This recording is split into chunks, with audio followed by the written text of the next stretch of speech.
Le vote est réservé. Nous en venons donc à l'article 2. Et sur l'article 2, j'ai un certain nombre d'inscrits, à commencer par Madame Frédérique Massa pour le groupe socialiste.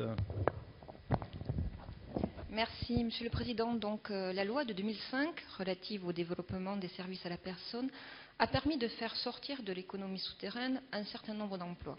Ainsi, se sont développés des emplois dans des secteurs tels que la garde d'enfants, les personnes âgées ou encore des activités de ménage et de repassage.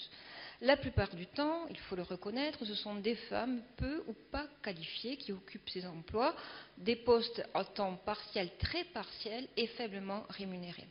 Caractérisés par des horaires souvent atypiques, flexibles, irréguliers, ces emplois permettent difficilement de concilier vie familiale et vie professionnelle.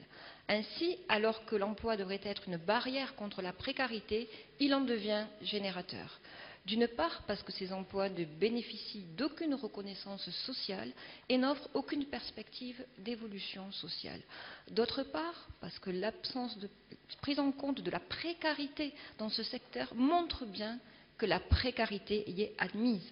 Pourtant, ces salariés sont soumis à des risques professionnels particuliers, souvent sous-estimés, alors même qu'ils ne bénéficient pas de dispositifs de prévention des risques professionnels. Si le statut des employés des services à la personne est particulier, il n'en demeure pas moins que ces employés bénéficient des mêmes droits que les autres salariés.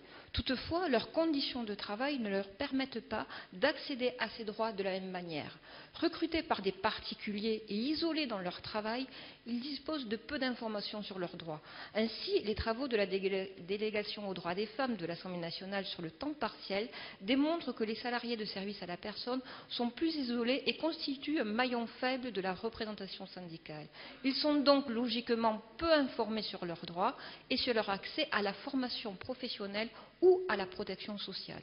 L'Agence nationale des services à la personne a toute capacité pour donner ces informations, mais malheureusement, nombreux de ces employés ignorent son existence. Et de plus, il faut reconnaître qu'elle est plutôt centrée sur l'analyse des services et leur développement pour soutenir la croissance du secteur et l'information des employeurs, et non pas prioritairement l'information des employés. C'est pourquoi il nous semble essentiel d'instaurer la banalisation d'une journée annuelle sur le temps de travail pour l'information et la sociabilisation des employés de services à la personne afin de lutter contre leur isolement et leur méconnaissance de leurs droits.